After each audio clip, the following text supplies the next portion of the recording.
All right, so the scene switches from John chapter 8, where Jesus had just said, before Abraham was born, I am. And they grabbed up stones to stone him, but he disappeared and hid back into the temple and made his way out. And as he was coming out, he saw a man who was blind from birth. And his disciples said to him, Rabbi, meaning teacher, Rabbi, who sinned, his parents or himself, that this man would be born blind? And Jesus' response is this: it wasn't either of those. Your options that you have believed theologically are your only choices for why tragedy and mishap and evil and all the things of suffering and all these different things in life that make life so miserable. You are in the mode of searching for who's responsible for all of this. So you're going to blame someone. Now, we all know theologically that all suffering, and it really does come from sin in a sense, but it goes all the way back to the Garden of Eden, right? But Jesus is saying, you guys are looking at something specific, that because one day this parent did this thing, therefore this child is like this. He says, you're wrong. Or you think, because he did something like this and you could foreknow what the guy would do, he's been blind his whole life, that you knew that he would be this way, therefore he would deserve something like this. You know, when Mother Teresa first started doing some of her ministry over in Calcutta, the Hindi scholars had a big argument among them about whether or not they should drive her out. They knew that she was helping the poor, and she would hold them in her arms as they're going to their death and things like that.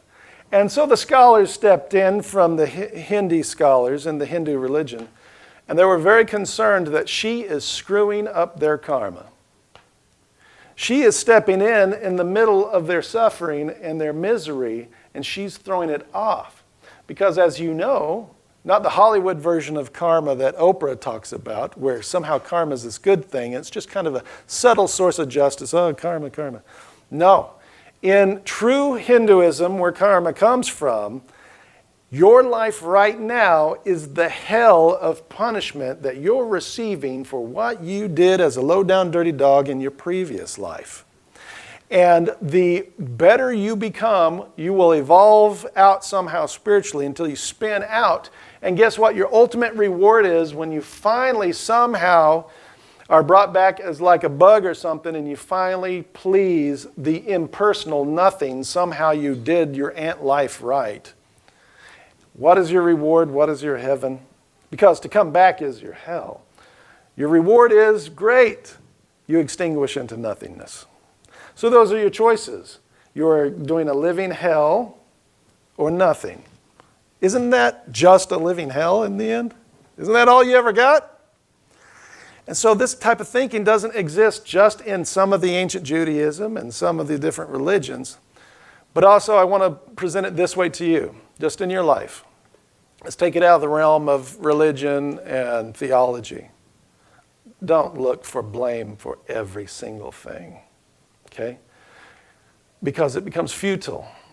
Jesus isn't about futile pursuits. He's realistic and is about problems being solved and that God's glory coming into a situation. And so Jesus says to them, you just have misunderstood. There is a thing that God does. Now we all know that the world is fallen and there's bad things in it.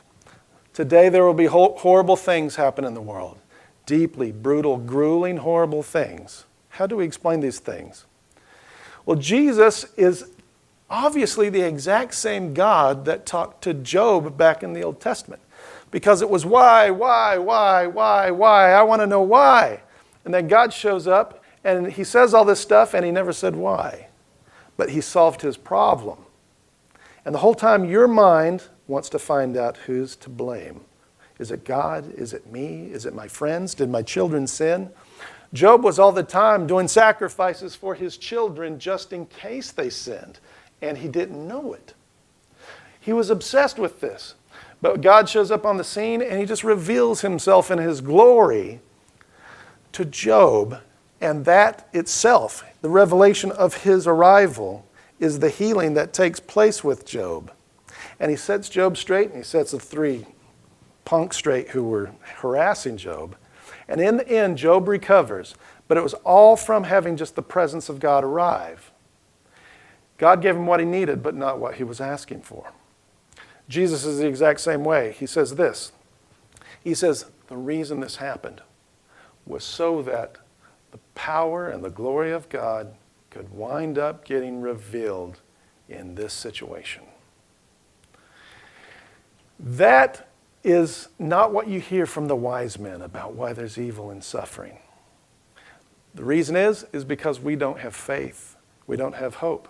We don't believe that there is really a great good God who's personal, who looks down on the affairs of men, and he sees the terrible things they do to each other.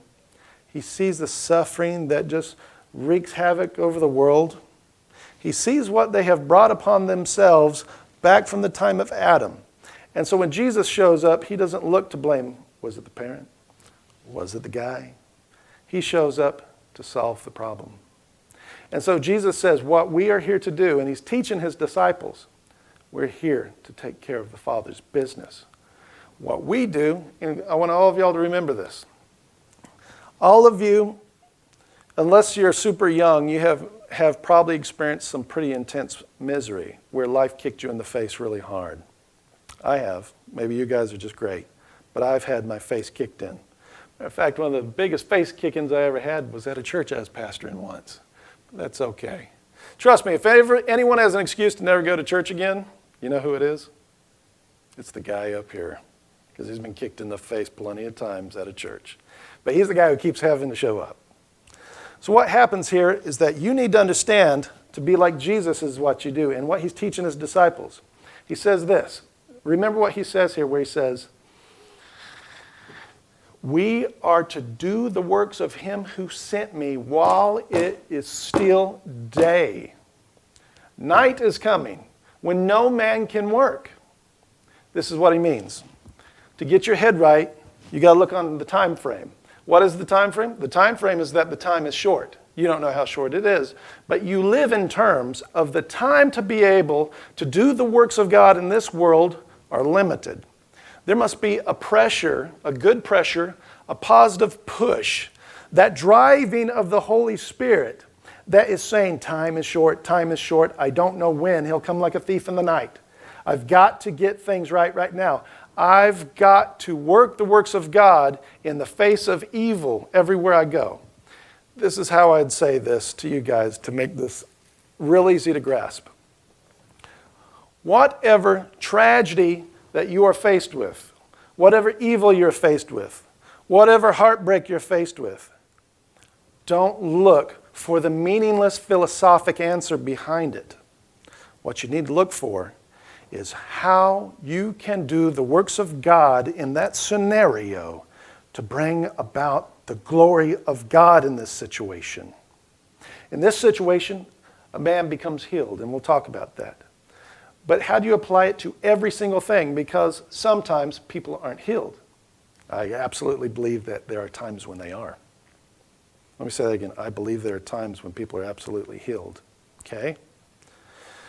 But how do you still do the works of God in the meantime when you're not seeing miracles? Can you not do the works of God except when a miracle takes place? You can do the works of God all the time. You labor and you pray and you seek the Lord on behalf of whatever that situation needs in the tragedy of the heartbreak of whatever it is.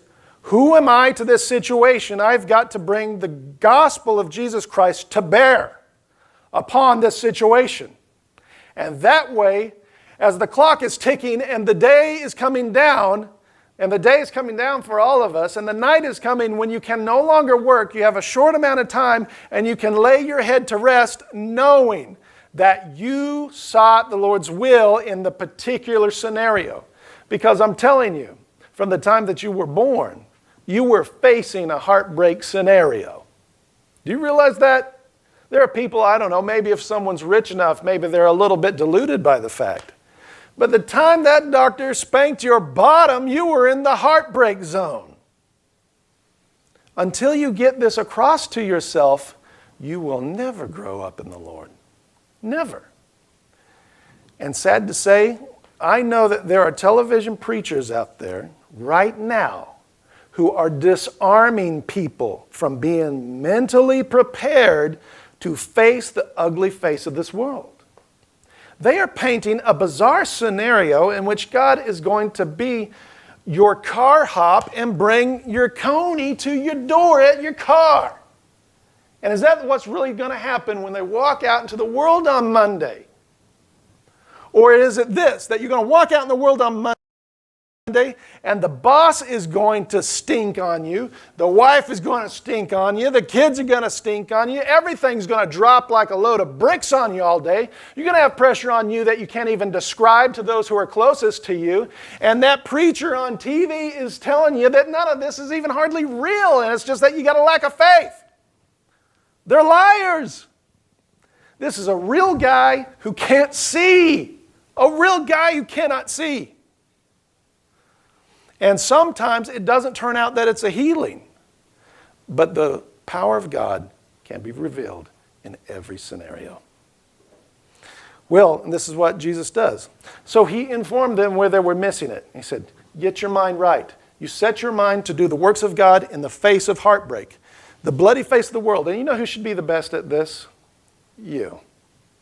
Any of you who name the name of Christ upon your lips, you should be the one who can handle it. Why?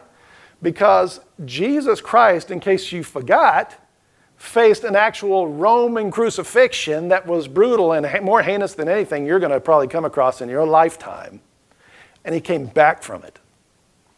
So you know that the God that you serve is not a fake. He's not asking you to do something that he did not face. He's saying, if you see my resurrection, then you know that I can face whatever you got. And the thing is, you need to know that about the God that you serve. Because you're going to get weak. You're going to get shaky. You're going to start to lose faith. You're going to start to lose hope. And then you'll remember, this is the God that all of his friends abandoned him. His brothers, it says in Mark, they didn't believe in him. They thought he was crazy. Family, friends. And all he was just left out there exposed, literally exposed and naked, to face the Roman cross. With a couple of crying women maybe by his side. Now you know that he can face it, because he did face it. He said, I can call down legions of angels right now to stop this show, and I won't, because I've got a job to do. I've got to press on through for you. Let me say that again, for you. So is this the God that can help you through what's happening? But then again it says that he says, after having said this, and this is just interesting. Let's look at this. It says that he spat on the ground. Spat. I don't say spat. But he spat on the ground. And he made clay from the spittle. And it says he anointed his eyes. And he said, I want you to go wash in the pool of Siloam, which is translated sent. And the guy went, and he went to the pool of Siloam, and he washed, and he came back, and he could see. It just happened. Now, actually last night, I've read lots of commentaries and stuff on what the scholars all say on this, and I know you're all sitting there going, what in the world? What's this mean? It's got to mean something. Why is Jesus doing this? I'm telling you, when it comes to scriptures like this, the scripture does not tell you why he did this. It just doesn't. And he does it differently at different times. Sometimes he's not even near somebody when he heals them. Other times he's right there touching them, rubbing mud in their eyes. There's no rhyme or reason to the pattern. He does it 100 different ways, just as God always does. He does things different ways. It's like I knew a guy who said, actually it's right that you should make sure that your hands are touching and your knees are on the ground every time you pray. I'm like, really? Does that make the prayer legit? Well, right here it says blah, blah, blah. And I said, well, I can show you another passage where a guy was standing with his hands raised. It's not these types of patterns. There's no formula to any of it. It's just loving Christ. And so what happens here is my best scholarly guess. Because you can read the books and the scholars on this, and everybody's got a different take. What's the meaning on this? So I'll just throw mine in there. And it's not too shabby. Maybe you'll think about it. He spit on the ground. He used dirt. And he put the dirt on the guy's eyes. The guy couldn't see from birth. All right, so here's my take on it. The only thing I can get from this, and I could be wrong, Adam was created from the dirt of the ground, right? That's all. The only association I can find in the scriptures, dirt. And the guy never had sight to begin with. And then he puts this on the guy's eyes. And he says, now I want you to go wash. So two things happened. To me, it sounded like he did a type of recreation act, somewhat like when God created the earth and created man. And he actually brought forth a completely healthy man from the dirt.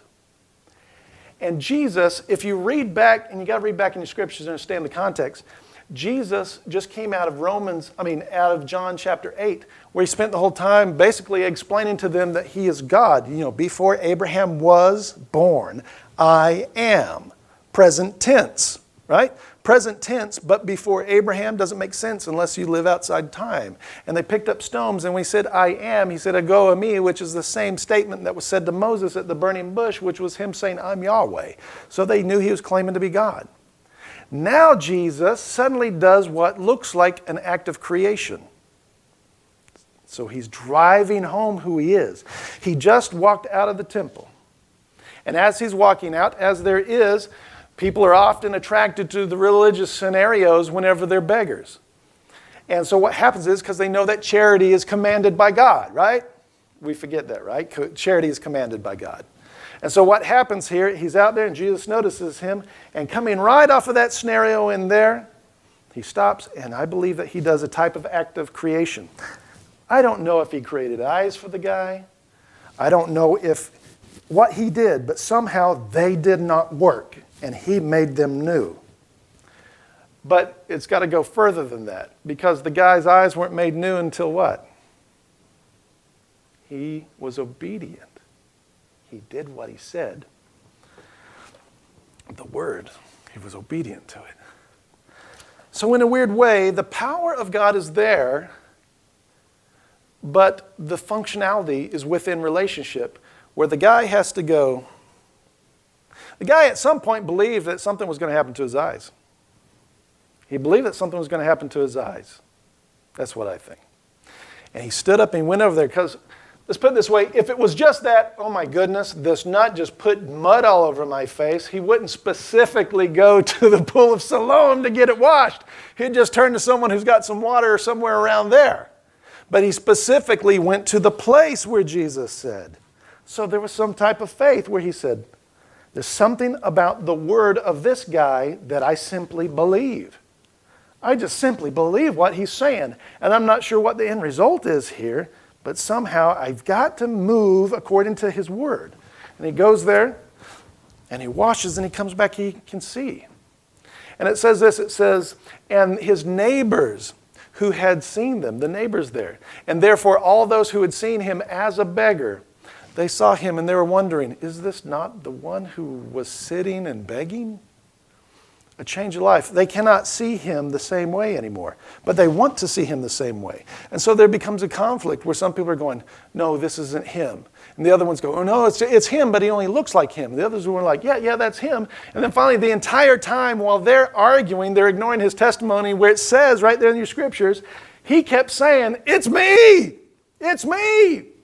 I'm the one. And they're still arguing. No, he looks a little bit like him. I don't know what's going on here. They're confused. This is a strange passage right here, but this is how I understand that.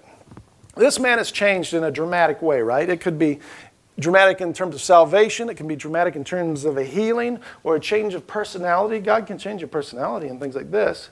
And the people around you have for so long pigeonholed you into this character. This identity is the category that they have in their head for you.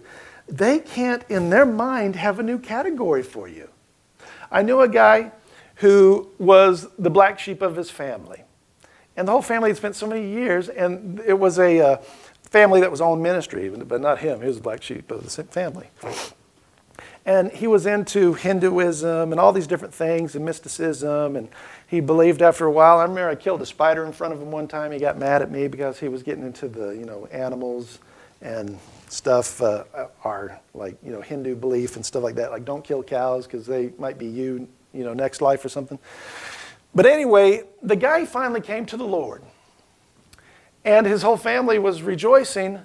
But they had a hard time identifying with him as this different character. His role in the family had always been what? He's the black sheep. That's who he is.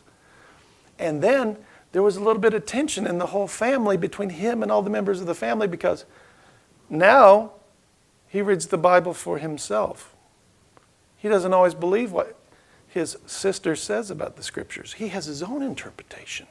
He's digging in on his own. He has his own idea about, well, you guys say I should pray this way, but I'm trying to follow the scriptures and I'm going to do it this way. And so because he didn't start to fit in the details specifically of the way they believe that you're a Christian, it caused a little tension for a couple of years. Why? Because he was that guy. You're not the one who tells us about Jesus. We're the ones who tell you about Jesus. Don't you know your place in this family? You forgot. You are the scumbag. Anyone ever filled that role in your family before? No, actually, it's Anna. But I'm joking. I should say I got two Annas in here and they won't know which one I'm talking about. I'm definitely not talking about you, mother-in-law. I'm definitely not talking about you.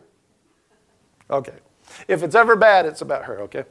Anyway, so what happens here is that your identity is couched, and people won't let you break out of it. And so they say, no, this is the beggar, this is the beggar, this is the beggar. Or it just cannot be someone else. But anyway, finally they go, well, who changed you? Who did this? How did your eyes get healed? And he said, the one named Jesus. The one named Jesus. Well, was there someone else in town who was going around healing people in Jerusalem at that time? They knew what the answer was going to be. They're right outside the temple, and there's been an argument going on forever in there about a guy, and they're saying, you're doing miracles because you're full of the devil. They knew the answer was coming, and they didn't want to hear it. How did you begin to see? How did you begin to see? How did you begin to see? And they just know it's coming. It's not the name they want to hear. He goes, the one called Jesus. No, not him again. You know he's doing that by the power of the devil, right? And so they say, where is he? And they don't know where he is. So I just want to close with this. I just want to recap this in this way. It's not about who's to blame for the scenario.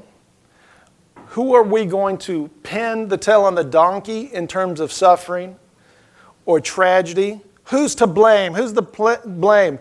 We need to cut some heads here. Who am I going to vent my anger towards in my life for the heartbreak that I'm having to experience? Come on, we all do that. You ever done that? Who's to blame for my heartache? No.